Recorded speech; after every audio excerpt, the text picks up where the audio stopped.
Le 6e chapitre de la Genèse contient 4 versets qui déroutent les lecteurs depuis 3000 ans. Ils se situent juste avant le récit de Noé et du déluge, et ils sont si étranges, si inattendus dans un texte sacré que pendant des millénaires, théologiens, rabbins, savants et mystiques n'ont pu s'accorder sur leur signification exacte.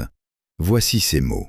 Lorsque les hommes eurent commencé à se multiplier sur la face de la terre et que des filles leur furent nées, les fils de Dieu virent que les filles des hommes étaient belles, et ils en prirent pour femmes parmi toutes celles qu'ils choisirent. En ce temps-là, il y avait des géants sur la terre. Ce furent les héros de l'Antiquité, des hommes de renom. Des géants. En hébreu, les Néphilim. Un mot qui n'apparaît que 2 fois dans la Torah. Ici, et une autre fois dans le livre des Nombres, mais qui a engendré plus d'interprétations, de controverses, de textes apocryphes, de théories mystiques et de légendes populaires que peut-être n'importe quel autre terme de l'Ancien Testament. Qui sont les Néphilim? Étaient-ils vraiment des géants? Qui sont les fils de Dieu et que s'est-il réellement passé entre eux et les filles des hommes? Pourquoi, immédiatement après ce récit, Dieu décide-t-il de détruire presque toute vie sur terre par le déluge? Et qu'est-il advenu des Néphilim? Car la Torah laisse entendre qu'ils sont réapparus après le déluge. C'est la première énigme de notre enquête. Et elle mène dans des profondeurs qui s'étendent bien au-delà du texte biblique lui-même, dans la littérature apocryphe, dans les manuscrits de la mer Morte, dans la mythologie babylonienne, chez les héros grecs, et dans les traces que cette figure a laissées dans les 3 religions monothéistes. Mais il y a une seconde énigme, encore plus inattendue. Les Néphilim apparaissent dans l'Ancien Testament non pas une fois, mais 2, et la seconde fois dans un contexte totalement différent. Des centaines d'années après le déluge, lorsque Moïse envoie des éclaireurs au pays de Canaan, ceux-ci reviennent avec un rapport stupéfiant. Là-bas vivent des Néphilim, des fils d'Anak, des descendants des géants. Et nous étions à nos propres yeux comme des sauterelles, et nous l'étions aussi à leurs yeux. Si les Néphilim ont été détruits par le déluge, d'où sont-ils réapparus? Cette contradiction au sein même du texte sacré a occupé l'esprit des exégètes pendant 2000 ans, et les réponses qu'ils ont apportées en disent autant sur la tradition elle-même que sur les Néphilim. Dans cette vidéo, nous démêlerons ce sujet pas à pas.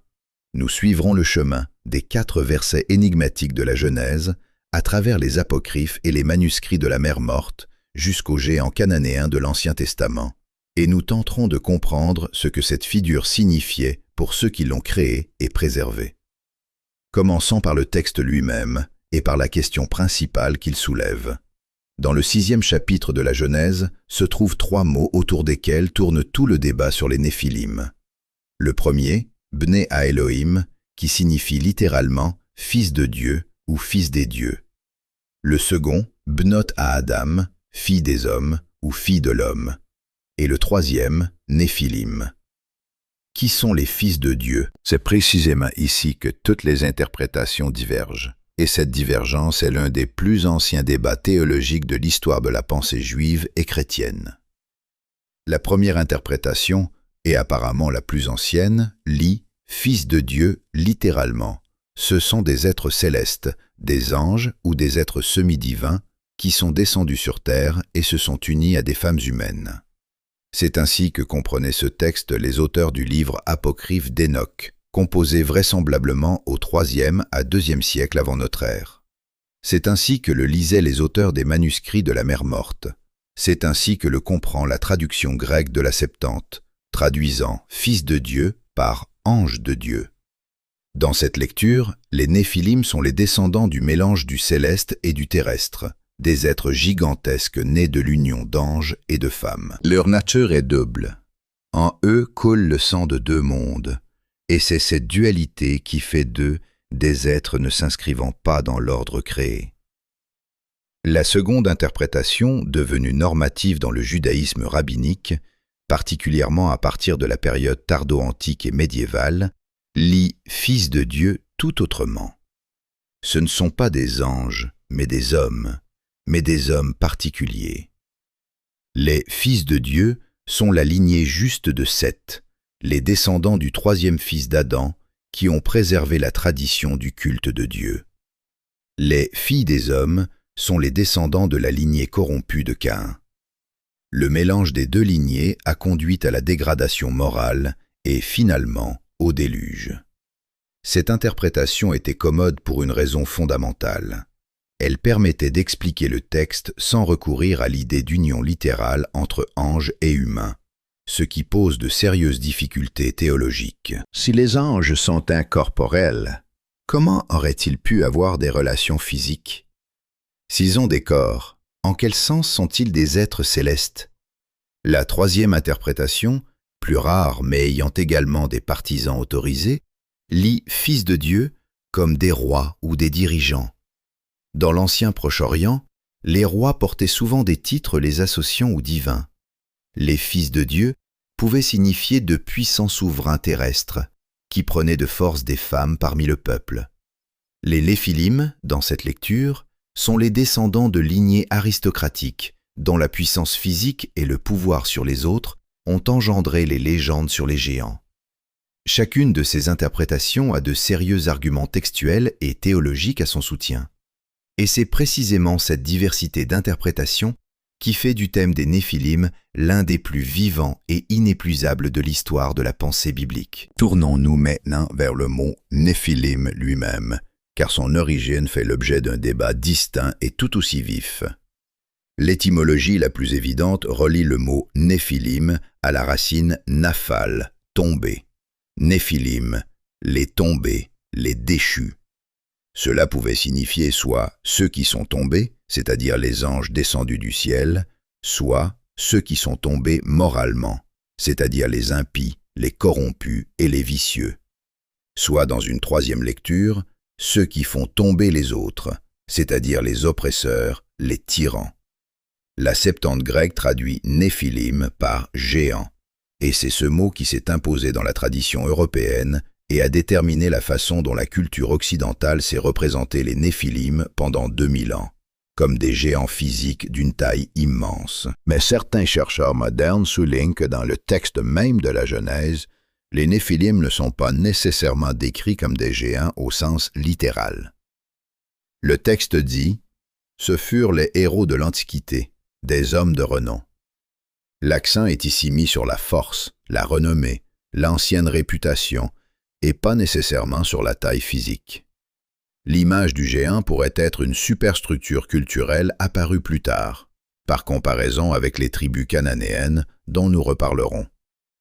La question de savoir ce qu'étaient exactement les Néphilim, des géants physiques, des monstres moraux, des héros semi-divins ou des figures symboliques, reste l'une des plus ouvertes de la science biblique. Pour vraiment comprendre ce qui se cache derrière la figure des Néphilim dans l'Ancien Testament, il faut sortir du texte biblique lui-même et regarder le contexte plus large, la mythologie de l'Ancien Proche-Orient dans laquelle la Bible est née et avec laquelle elle était en dialogue constant.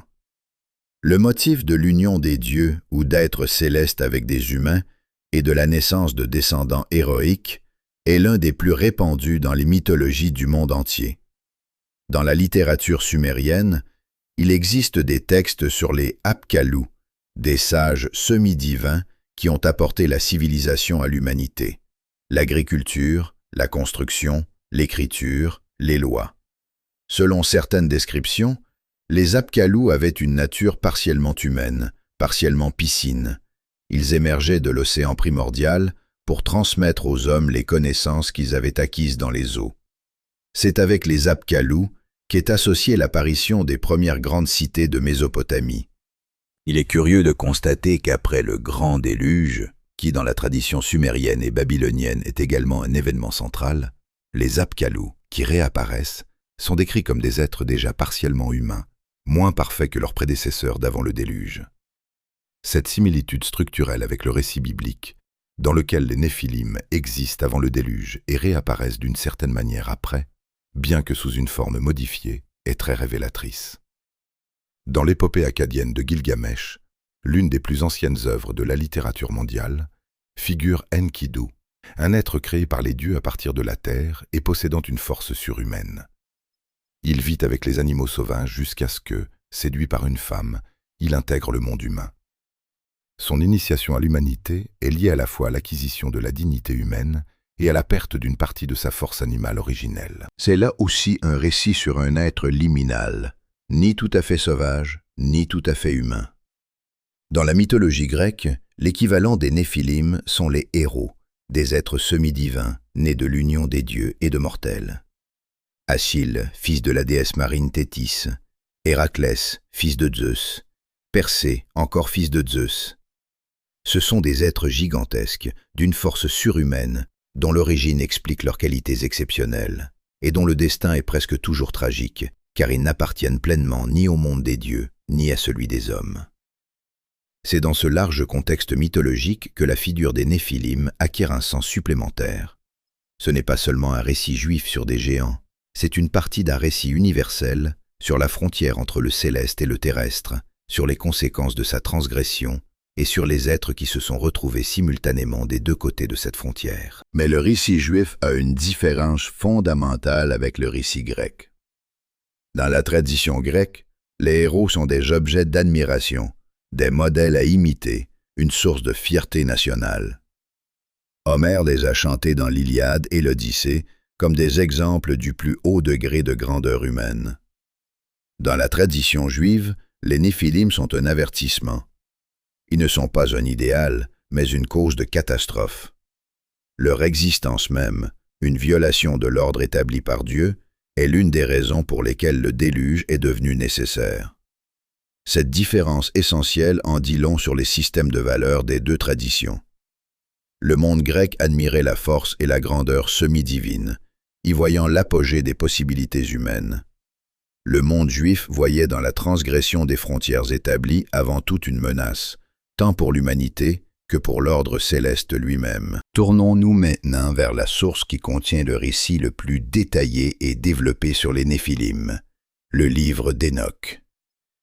Cette œuvre apocryphe n'est pas entrée dans le canon de l'Ancien Testament juif ou protestant, mais elle est l'un des documents les plus importants pour comprendre comment la tradition juive, à une certaine période de son histoire, a conceptualisé la figure des Néphilim. Le livre d'Hénoch a vraisemblablement été composé sur plusieurs siècles, environ du IIIe au 1er siècle avant notre ère. Il nous est parvenu intégralement seulement dans une traduction éthiopienne et a été préservé dans le canon éthiopien des Écritures. Des fragments de l'original araméen ont été découverts parmi les manuscrits de la Mer Morte, ce qui a confirmé son très haut prestige au sein de la communauté de Qumran. On y a trouvé plus de copies du livre d'Hénoch que de tout autre livre, à l'exception des psaumes et du Deutéronome. Dans le livre d'Hénoch, le récit sur les Néphilim se déploie dans toute sa complexité. Ici, les fils de Dieu reçoivent un nom. Ils sont appelés les veilleurs, ou en araméen, Irim, les vigilants. Ce sont des anges, chargés de veiller sur les hommes et d'observer l'ordre du monde. Ils sont au nombre de 200. Leur chef est Shemiasa, qui craint que s'il est le premier à enfreindre la loi céleste, lui seul en subira le châtiment. Il rassemble donc les autres et leur fait prêter serment. Ils descendront ensemble et la responsabilité sera collective. Les veilleurs descendent sur le mont Hermon. C'est précisément ce lieu qui est indiqué dans le premier livre d'Hénoch comme le lieu de leur descente. Le nom même de la montagne est significatif. Le mot Hérem, en hébreu, signifie anathème, interdit, ce qui est séparé du permis. Descendre sur le mont Hermon et y prêter serment est à la fois un acte de descente et un acte d'entrée dans ce qui, par son nom même, est interdit. Ils prennent des femmes parmi les humains, naissent les Néphilim, et le livre d'Hénoch les décrit avec une extrême précision, bien qu'en des termes hyperboliques. Ils grandissent à une vitesse incroyable. Leur appétit est sans limite. Ils dévorent tout ce que la terre produit. Quand les réserves terrestres ne suffisent plus, ils se tournent vers les hommes. Le monde se remplit de sang et de violence. Mais le livre d'Hénoch déploie un autre récit capital, absent du texte bref de la Genèse. La transmission des savoirs interdits. L'un des veilleurs, Azazel, révèle aux hommes l'art de fabriquer des armes, épées, couteaux, boucliers, armures. Il leur enseigne à travailler les métaux. D'autres veilleurs transmettent la connaissance de l'astrologie, de la magie, des potions médicinales. Semjaza enseigne les incantations et les charmes par les herbes. Armaros, la dissolution des sorts. Barakael, l'astrologie. Kokabiel, les présages par les étoiles. Le savoir en lui-même n'est pas un mal. Le livre d'Hénoch le dit avec une subtile prudence. Le mal réside dans le fait que ce savoir fut transmis aux hommes prématurément, avant que l'humanité n'ait atteint la maturité morale nécessaire à son usage correct. Les armes, données à des hommes qui n'ont pas la paix dans leur cœur, deviennent des instruments de meurtre. La connaissance des forces secrètes de la nature, donnée à des hommes sans la préparation spirituelle adéquate, devient le fondement de la magie et de la sorcellerie. C'est ici que le livre d'Hénoch formule l'idée théologique d'une importance considérable, qui fait écho à l'histoire de la chute dans le Jardin d'Éden. Le savoir acquis trop tôt ou par un mauvais chemin est source de destruction. Ce n'est pas une position anti-intellectuelle, c'est une position qui insiste sur le fait que savoir et moralité doivent se développer ensemble et non séparément. En réponse à ce qui se passe, 4 grands anges, Michaël, Gabriel, Raphaël et Uriel, s'adressent à Dieu avec une plainte. Ils décrivent ce qui se produit sur terre, le sang, la violence, la corruption, les cris des hommes qui parviennent jusqu'aux portes du ciel. Dieu donne à chacun d'eux une mission spécifique. Raphaël doit lier Azazel et le jeter dans le désert, le recouvrir de pierres, plonger son visage dans les ténèbres jusqu'au jour du grand jugement. Gabriel doit détruire les enfants des veilleurs, les Néphilim, et permettre qu'ils s'entretuent dans la guerre, qu'ils vivent une longue vie, mais non éternelle. Michaël doit lier Semjaza lui-même et les autres veilleurs dans les profondeurs souterraines pour 70 générations, jusqu'au jour du jugement. Et enfin, par Noé, toute la race humaine doit être avertie du déluge à venir et de la possibilité du salut. Cette version du récit est bien plus détaillée que la version biblique. Elle donne des noms aux personnages, les motifs de leurs actions, des conséquences concrètes et les mesures précises prises par Dieu.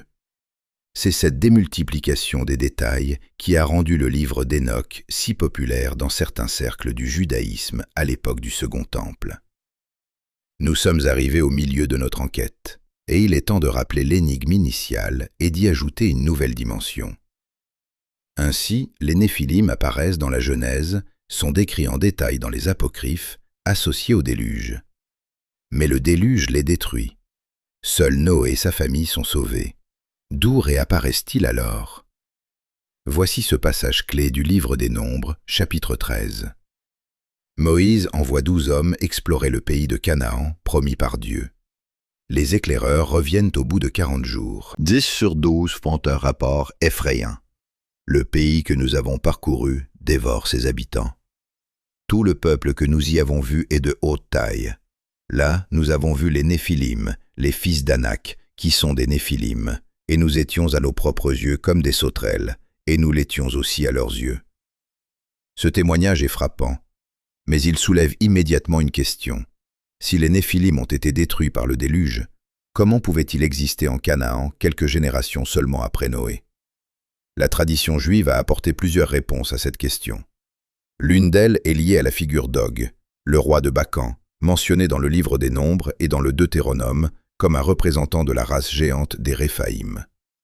On dit de lui que son lit de fer, c'est-à-dire sa couche, mesurait 9 coudées de long et 4 de large. C'est bien sûr à nouveau une hyperbole, destinée à transmettre les dimensions physiques extraordinaires du personnage. Dans le Talmud et dans les Midrashim plus tardifs, il existe une tradition selon laquelle Og a survécu au déluge. Il se serait accroché à l'extérieur de l'arche, et Noé l'aurait nourri par une ouverture. Ce n'est, encore une fois, pas une affirmation littérale. C'est une tentative d'expliquer une difficulté logique dans le texte tout en restant dans le cadre du récit. L'existence même de cette tradition montre que la contradiction avait été remarquée et qu'elle exigeait une explication. Une autre explication, proposée par plusieurs commentateurs, est que le mot « Néphilim » dans le livre des Nombres n'est pas une désignation littérale des mêmes êtres qui vivaient avant le déluge, mais un terme général pour les géants. c'est-à-dire des hommes dont la puissance physique était telle que les éclaireurs les comparaient aux géants légendaires d'avant le déluge. Autrement dit, les Néphilim du livre des Nombres ne sont pas les descendants littéraux des êtres antédiluviens, mais une hyperbole rhétorique, traduisant la peur et l'accablement des éclaireurs. Une troisième interprétation souligne que le mot « Néphilim », lui-même dans le livre des Nombres, est une citation placée dans la bouche des éclaireurs effrayés, qui pouvaient exagérer ou simplement utiliser une expression consacrée pour désigner des ennemis invincibles. Les deux éclaireurs fidèles, Josué et Caleb, insistaient que le pays pouvait être conquis. Cela remet indirectement en cause l'exactitude du rapport des 10 autres. Le thème des géants dans l'Ancien Testament ne se limite pas aux 2 mentions des Néphilim. Il traverse plusieurs livres et constitue un fil important dans le vaste récit de la conquête de Canaan. Les Rephaïm, les Émim, les Zamzumim, les Anakim.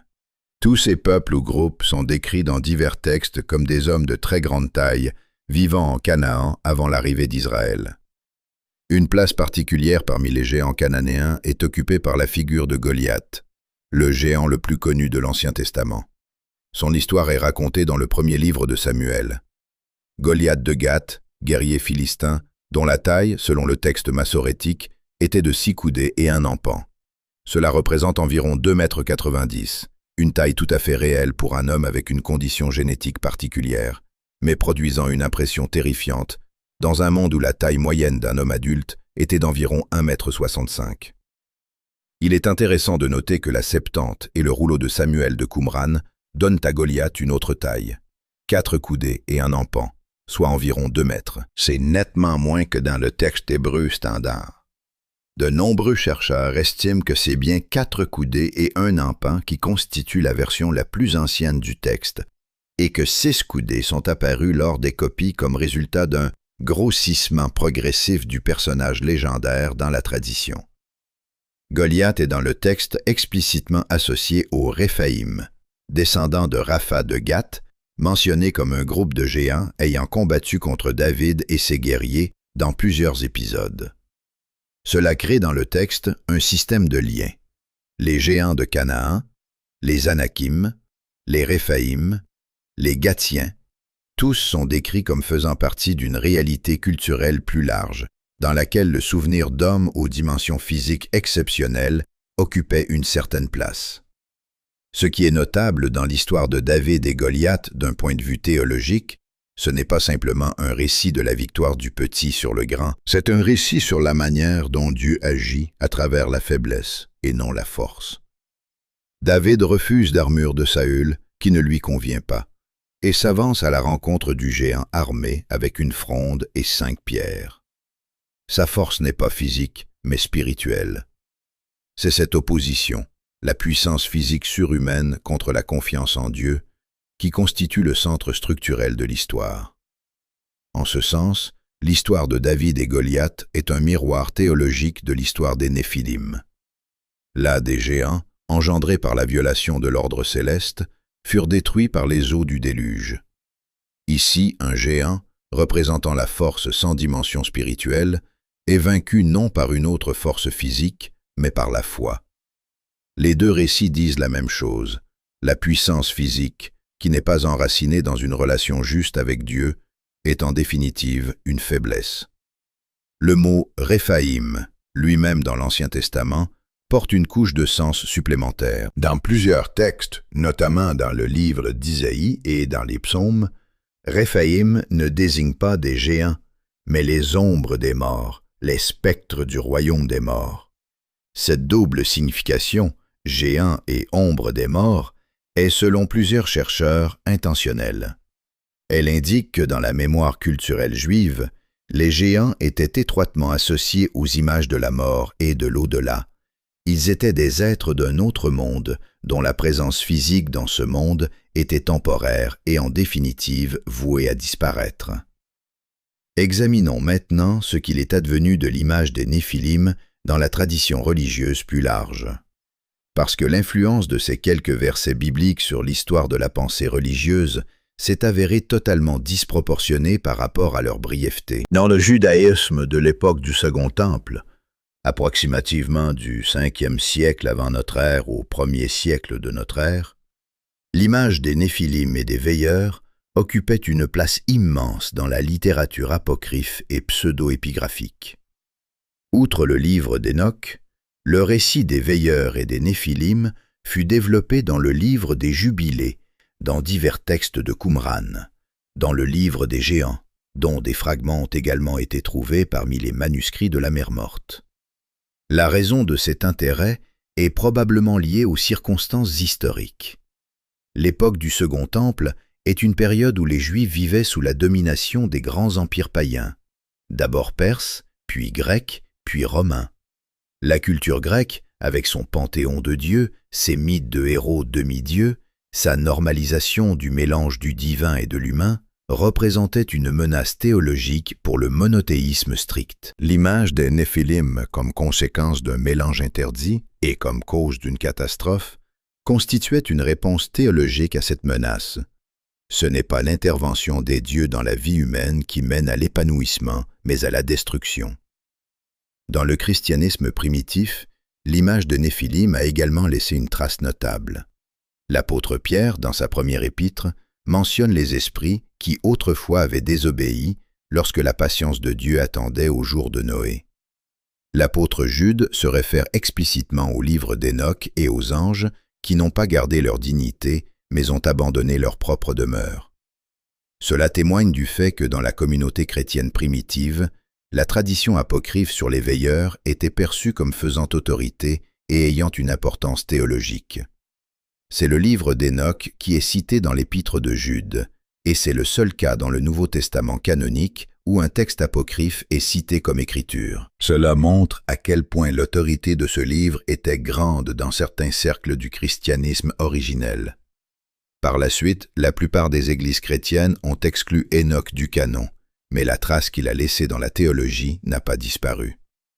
En ce qui concerne l'islam, l'image des Néphilim telle qu'elle est présentée dans la Torah et le livre d'Hénoch n'a pas d'équivalent direct. Cependant, le motif des djinns, êtres créés de feu, capables d'interagir avec les humains et de transgresser les frontières établies, résonne dans une certaine mesure avec le thème des êtres frontières, n'appartenant pleinement à aucun des deux mondes. Tournons-nous maintenant vers la manière dont l'image des Néphilim a été pensée dans la pensée juive médiévale, car c'est alors qu'eut lieu un déplacement important dans l'interprétation qui a déterminé l'attitude normative du judaïsme rabbinique sur ce sujet. Les grands commentateurs juifs médiévaux, Rashi, Maïmonide, Nachmanide, ont globalement adopté une attitude prudente face à une lecture littérale des « fils de Dieu » comme anges. Rashi, l'un des commentateurs les plus autorisés de l'histoire du judaïsme, proposa une lecture alternative. Les fils de Dieu sont les fils des nobles, Elohim au sens de dirigeant ou juge. Cela levait la difficulté théologique liée à des relations matérielles d'anges. Maïmonide, dans sa quête d'une théologie rationaliste, interprétait systématiquement toute mention d'ange dans la Bible comme une description de phénomènes naturels ou d'états psychiques intérieurs.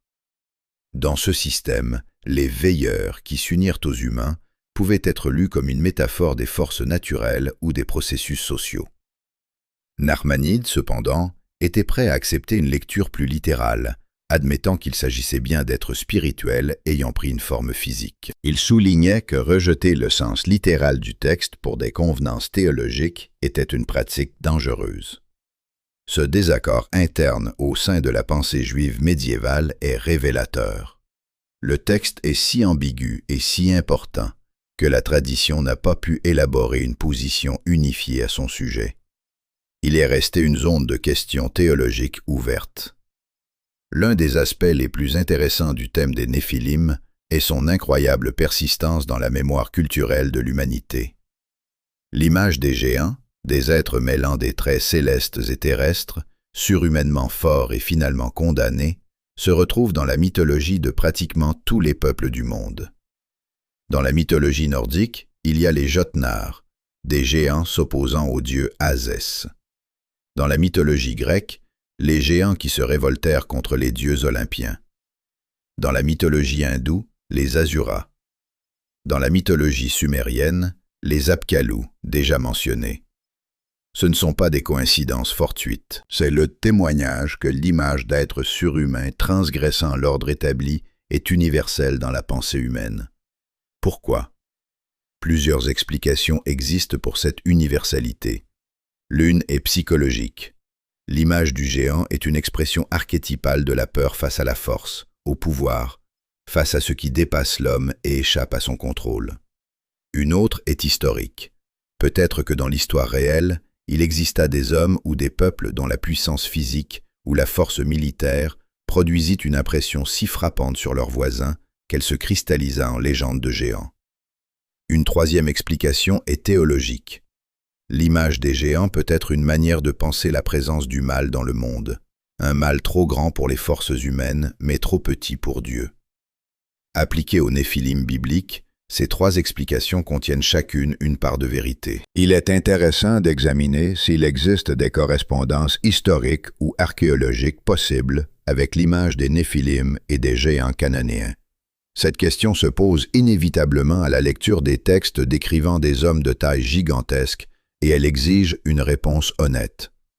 La science médicale connaît un trouble appelé gigantisme, un état pathologique causé par une production excessive d'hormones de croissance pouvant conduire à une taille bien supérieure à la moyenne. Dans des populations isolées, où un tel trait génétique pouvait se transmettre au sein d'une même lignée, une concentration d'individus de taille inhabituelle dans une même famille ou clan était tout à fait possible. Cela a pu produire une impression suffisante pour engendrer une tradition locale durable sur une lignée de géants. De plus, à l'âge du bronze, l'époque correspondant à la conquête biblique de Canaan, les différences d'alimentation, de développement physique et d'armement entre différents peuples pouvaient créer des écarts significatifs dans les paramètres physiques moyens. Un peuple mieux nourri, mieux armé, simplement plus développé physiquement, pouvait être perçu par ses voisins comme un peuple de géants. Quant aux preuves archéologiques directes d'hommes de taille colossale, elles n'existent pas. Malgré de nombreuses affirmations sensationnelles dans la littérature populaire, aucune découverte de squelette fiable et confirmée, correspondant aux descriptions des géants bibliques, n'a été enregistrée par la science académique. Mais cela n'annule pas l'importance de l'image elle-même. La question de savoir si les néphilim ont existé au sens littéral n'est pas, dans ce contexte, la plus importante. La question essentielle est ce que cette image signifie, quelle idée théologique et morale elle porte, et pourquoi elle s'est avérée si persistante à travers les millénaires. D'un point de vue théologique, le récit des néphilim dans la Genèse fait partie d'un large narratif sur la corruption croissante du monde conduisant au déluge. C'est un narratif sur l'escalade des transgressions de l'ordre établi, de Caïn tuant son frère, aux descendants de Caïn prenant plusieurs femmes et se vantant de leur violence, et enfin au mélange du céleste et du terrestre, produisant des êtres qui dépassent tout ce qui est permis. Dans ce narratif, les néphilim ne sont pas simplement des géants, ils sont l'incarnation du principe selon lequel la force sans limite est destructrice. C'est l'expression symbolique de l'idée qu'un monde où toutes les frontières sont effacées, frontières entre Dieu et homme, entre forts et faibles, entre loi et arbitraire, est un monde voué à la catastrophe. C'est précisément cette idée théologique qui explique pourquoi le récit des néphilim se situe immédiatement avant celui du déluge. Les néphilim ne sont pas simplement un facteur de la corruption du monde, ils en sont l'incarnation symbolique, des êtres chez qui la frontière entre le permis et l'interdit a été littéralement effacée au niveau génétique. Dans ce contexte, la phrase du 6e chapitre de la Genèse, qui suit immédiatement la mention des néphilim, est remarquable. « Et l'Éternel vit que la méchanceté de l'homme était grande sur la terre, et que toutes les pensées de son cœur étaient constamment mauvaises. » Ce mal universel, le mal non comme un excès, mais comme un état constant, est le point à partir duquel Dieu prend la décision du déluge. Les néphilim, dans cette structure, sont l'expression ultime de cet état. Non sa cause unique, mais son symbole le plus évident. Examinons maintenant comment le récit des néphilim a fonctionné dans des communautés historiques concrètes. car sa signification a changé selon la situation historique dans laquelle il était lu. La communauté de Qumran, celle qui nous a laissé les manuscrits de la mer Morte, était, selon toute vraisemblance, un groupe essénien vivant dans un isolement strict dans le désert de Judée, environ du IIIe siècle avant notre ère au 1er siècle de notre ère. C'est cette communauté qui préserva et copia le livre d'Hénoch, le livre des Jubilés et le livre des Géants. Pour les Qumranites, l'histoire des veilleurs et des Néphilim avait une fonction ecclésiologique directe, c'est-à-dire liée à la compréhension de la communauté elle-même. Ils se voyaient comme les « fils de la lumière » dans un monde envahi par les « fils des ténèbres ». L'histoire des veilleurs, ayant trahi leur vocation et s'étant mêlés au monde qu'ils devaient servir, était pour les Qumranites un avertissement. C'est précisément ce genre de mélange qu'il fallait éviter. Leur stricte séparation du reste de la société juive était en partie théologiquement justifiée par ce narratif. Le livre des Géants, dont des fragments furent trouvés à Qumran, est un témoignage particulièrement intéressant. Il raconte les Néphilim du point de vue de ces êtres eux-mêmes, leurs rêves où ils reçoivent des présages de leur destin, comment ils envoyèrent Noé vers Hénoch pour interpréter ses rêves. C'est un regard humanisant sur des êtres décrits ailleurs comme des monstres, et il leur confère une dimension tragique. Ils sentent l'approche de la perte, ils comprennent qu'ils sont condamnés, mais ne peuvent rien y changer. Plus tard, une version araméenne du livre des Géants, selon plusieurs chercheurs, influença la tradition manichéenne, mouvement religieux apparu au IIIe siècle de notre ère au Proche-Orient. Le prophète Mani intégra l'histoire des anges déchus et des géants dans sa cosmologie, les réinterprétant dans le cadre de la lutte dualiste de la lumière et des ténèbres. Cela montre à quel point l'influence de quelques versets du 6e chapitre de la Genèse s'est étendue. La découverte des manuscrits de la mer Morte en 1947 fut l'un des événements les plus importants de l'histoire de la science biblique. Avant cette découverte, le livre d'Hénoch et d'autres textes apocryphes liés à l'histoire des Néphilim n'étaient connus qu'en traduction, éthiopienne pour Hénoch, grecque et latine pour les autres textes.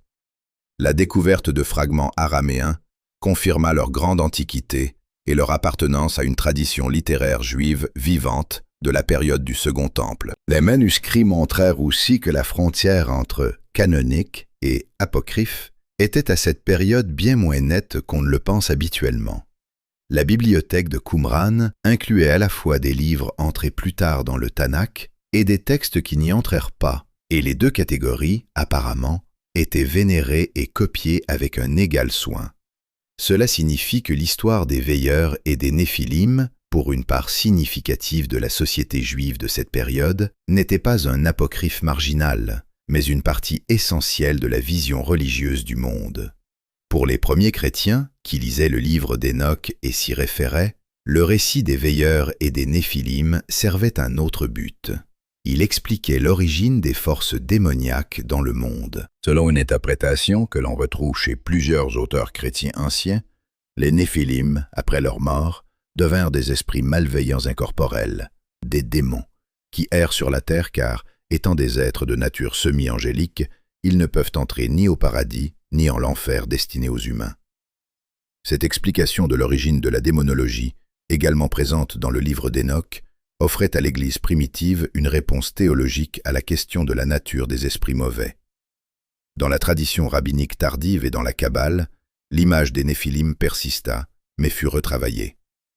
La tradition kabbalistique les lia à la notion des kélipotes, les écorces, forces obscures s'opposant à la lumière de Dieu. L'image d'êtres célestes déchus, ayant transgressé l'ordre et engendré la destruction, s'intégra organiquement dans la cosmologie kabbalistique, décrivant le monde comme un espace de lutte entre les forces de sainteté et les forces d'impureté. Que peut-on dire finalement des Néphilim comme phénomène théologique et culturel? Tout d'abord, c'est une image qui résiste à une interprétation univoque, et c'est précisément ce qui la rend vivante. 4 versets de la Genèse ont engendré une discussion millénaire, précisément parce qu'ils sont assez ouverts pour que chaque génération y trouve quelque chose qui lui est propre. Certains ont vu dans les Néphilim un avertissement contre le mélange avec le paganisme. D'autres, une explication de l'origine du mal dans le monde. D'autres encore, une source de leçons morales sur les limites de la force. D'autres, une clé pour comprendre la nature des forces démoniaques. Deuxièmement, c'est une image qui relie l'Ancien Testament au vaste champ de la mythologie comparée. Les Néphilim permettent de voir comment la tradition biblique, tout en préservant son unicité, participe simultanément à la conversation universelle des cultures humaines sur les frontières entre les mondes, les conséquences de leur transgression et la nature de la force surhumaine. Troisièmement, c'est une image qui soulève une question théologique pertinente en tout temps. Quand la force n'est pas limitée par la loi, qu'advient-il du monde? Quand des êtres ou des forces supérieures à l'homme s'approprient le droit d'agir sans limite, comment cela finit-il? Le récit des Néphilim répond à ces questions avec une sombre concrétude, par le déluge. Pour conclure cette enquête, revenons à notre point de départ, aux 4 versets de la Genèse. Nous avons parcouru un chemin de ces versets à travers la littérature apocryphe, les manuscrits de la mer morte, les géants cananéens, l'histoire de l'interprétation religieuse. Et à la fin de ce chemin se pose la question, que voulait dire le texte, au fond?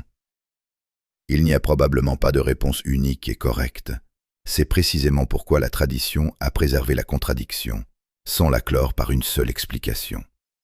C'est pourquoi les Néphilim apparaissent avant le déluge, et d'une certaine manière, à nouveau après lui. C'est pourquoi les fils de Dieu restent théologiquement indéterminés, anges, dirigeants ou descendants de Seth. Peut-être est-ce précisément dans cette indétermination que réside l'essentiel. Un texte qui résiste à une lecture univoque reste un texte vivant, parce que chaque génération est contrainte de travailler avec lui, de lui poser des questions, de chercher des réponses. Les Néphilim demeurent à la limite de la compréhension, et c'est précisément cette limite qui est le lieu de la pensée théologique la plus vivante. Ils sont apparus dans les ténèbres, puissants, redoutables, incompréhensibles. Ils ont disparu dans les eaux du déluge, ou n'ont pas disparu, si l'on en croit les éclaireurs de Moïse. Leur histoire a été préservée dans des textes que l'on lit depuis 3000 ans, et à chaque nouvelle lecture, ils redeviennent ce qu'ils étaient depuis le début. Des êtres à la frontière entre les mondes, dont la présence pose les questions les plus dérangeantes sur la nature de la force, sur les limites de l'humain et du surhumain, et sur ce qui se produit lorsque ces limites sont transgressées. Il convient maintenant de s'arrêter sur un aspect important qui échappe souvent dans les discussions superficielles sur les Néphilim. L'image des Néphilim dans l'Ancien Testament fait partie d'un thème plus large, celui de ce qui arrive à une société lorsque la force l'emporte sur la loi. Voyez la structure du récit dans le chapitre 6 de la Genèse. D'abord, une brève mention des Néphilim et des unions entre les fils de Dieu et les filles des hommes. Ensuite, une conclusion immédiate sur l'état de l'humanité. La méchanceté des hommes était grande sur la terre. Puis, la décision du déluge. Les Néphilim et le déluge ne sont pas placés côte à côte par hasard. Ils font partie d'un même récit sur un monde sorti de son équilibre. Dans ce récit, il est important que la destruction ne vienne pas de l'extérieur, non comme un arbitraire de Dieu détruisant quelque chose de bon, mais comme la conséquence d'une rupture interne de l'ordre. Le monde se détruit lui-même par son iniquité. Le déluge, dans cette logique, n'est pas simplement une punition, mais une conséquence. C'est ce qui arrive à un monde lorsque toutes les frontières sont effacées. C'est précisément ce récit qui fait de l'histoire des Néphilim non pas simplement une tradition mythologique, mais une déclaration théologique.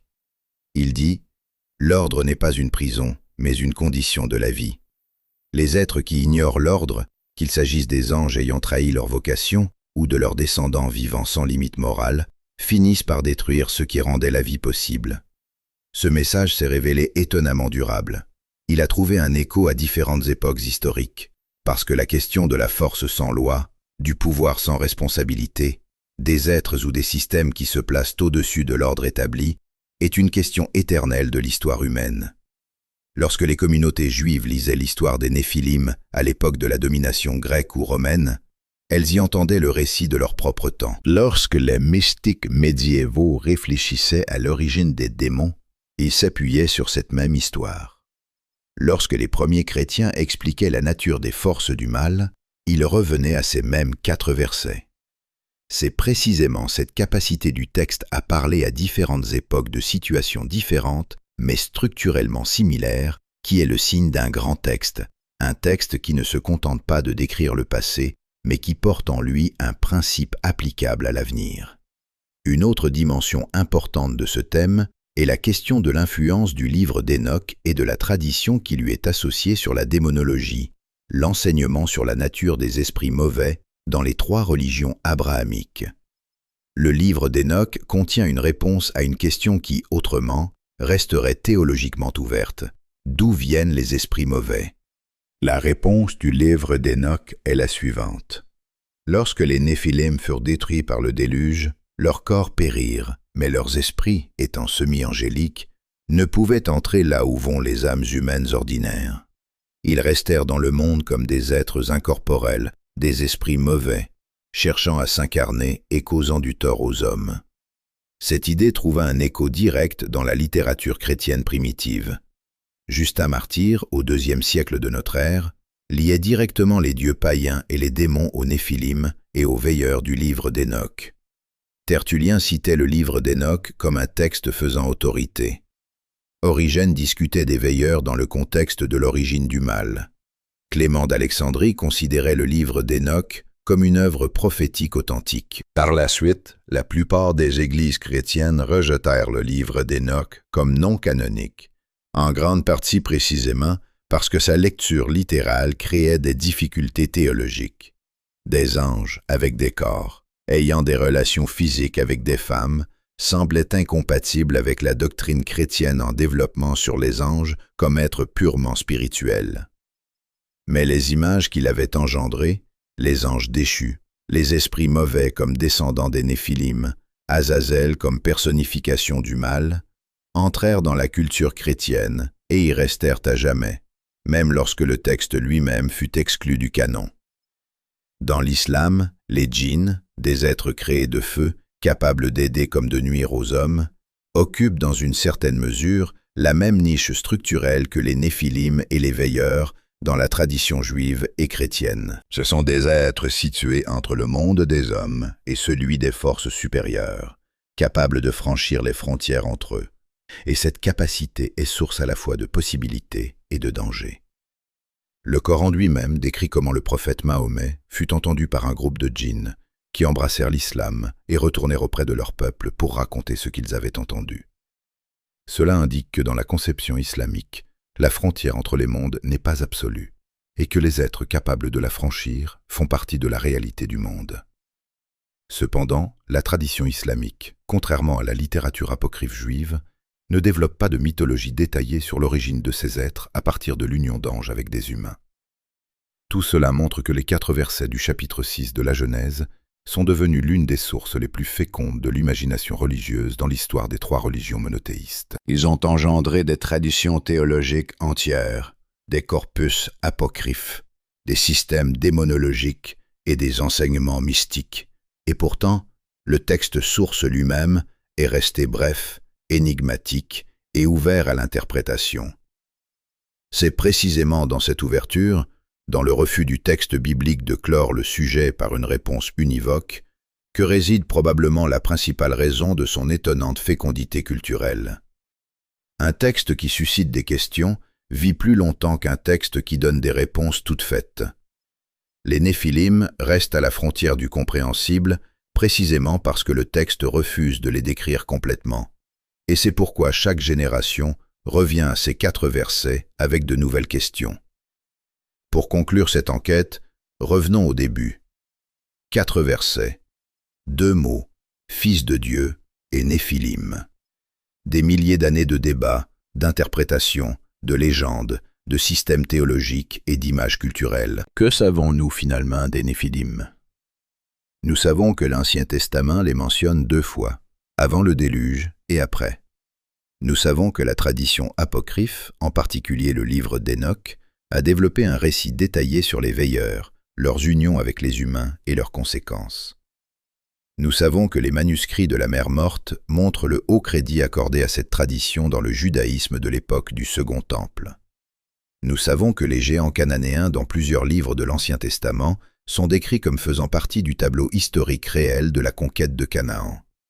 Nous savons que l'image des Néphilim a eu une profonde influence sur la démonologie chrétienne et, dans une moindre mesure, sur la tradition islamique. Mais malgré toutes ces connaissances, la question principale, qui était précisément les fils de Dieu, ce qui s'est exactement passé et ce que signifiaient exactement les Néphilim pour le public originel du texte, reste ouverte. Et cela n'est peut-être pas un défaut, mais une caractéristique. Un texte qui ne se laisse pas interpréter définitivement reste vivant. Les Néphilim continuent de se tenir au bord de la compréhension humaine, et c'est précisément là, à la frontière du compréhensible et de l'insondable, que naît la pensée théologique la plus aiguë. Les Néphilim occupent une place particulière dans la mémoire culturelle de l'humanité. Ils se trouvent à la jonction de la religion, de la mythologie, de l'histoire et de l'angoisse humaine face à ce qui dépasse l'échelle humaine. L'image du géant, un être qui est plus grand que toi, plus fort que toi, que tu ne peux vaincre par des moyens ordinaires, est une peur archétypale. Et le fait que cette image dans la tradition juive soit associée non à l'admiration, mais à l'avertissement, dit quelque chose d'important sur le caractère même de cette tradition. Le judaïsme est une religion dans laquelle la force sans dimension morale n'est pas un accomplissement, mais une menace, dans laquelle la grandeur se mesure non par des paramètres physiques, mais par la fidélité à l'alliance, dans laquelle le plus petit peuple par la taille, entouré de grands empires, pouvait affirmer que sa relation avec Dieu était unique, non parce qu'il était le plus fort, mais parce qu'il avait accepté les obligations les plus élevées. C'est précisément dans ce contexte que les Néphilim, des géants condamnés à la destruction par leur propre grandeur, constituent un contre-argument théologique contre le culte de la force physique. Le monde n'est pas grand parce qu'il contient des géants. Le monde ne s'améliore pas lorsqu'y apparaissent des êtres capables de faire ce qui est au-delà des forces humaines. Le monde s'améliore lorsqu'y vivent des hommes qui observent la loi, respectent les frontières et reconnaissent qu'il existe un quelque chose devant lequel toute force humaine n'est rien. Voilà ce qui se cache derrière les 4 versets sur les Néphilim. Non pas simplement un ancien mythe sur des géants, non pas simplement une curiosité anthropologique, mais une déclaration théologique sur la nature de l'ordre, sur les conséquences de sa violation et sur la raison pour laquelle la force, non limitée par la loi, est en fin de compte non pas un bien, mais une menace pour tout ce qui vit. Il y a 3000 ans, quelqu'un a écrit ces 4 versets, brièvement, énigmatiquement, sans explication. Et 3000 ans plus tard, nous essayons toujours de comprendre ce qu'il signifie exactement. Cela, en soi, témoigne de la force du texte, non pas de la force physique des Néphilim, mais de la force spirituelle de la parole qui continue de poser des questions. Et pourtant, en revenant au tout début, il convient de dire ceci. Le texte de la Genèse place les Néphilim juste avant le récit de Noé, et ce n'est pas une position éditoriale accidentelle. C'est une indication théologique sur le lien entre les 2 histoires. Les Néphilim et le déluge, c'est un récit sur ce qui arrive à un monde lorsque toutes les limites y disparaissent. Noé et l'arche, c'est un récit sur ce qui permet à la vie de continuer même après une catastrophe. Dans cette opposition réside peut-être l'idée la plus importante de tout le récit. Les Néphilim incarnaient un monde sans frontières, et il a péri. Noé incarnait l'obéissance et la fidélité, et il a survécu. Non parce que Noé était plus fort que les Néphilim, il ne l'était évidemment pas, mais parce qu'il était fidèle à ce qui est plus fort que n'importe quel Néphilim. C'est précisément cette opposition qui est probablement la clé pour comprendre toute l'image. Les Néphilim dans l'Ancien Testament ne sont pas là pour raconter des histoires de géants.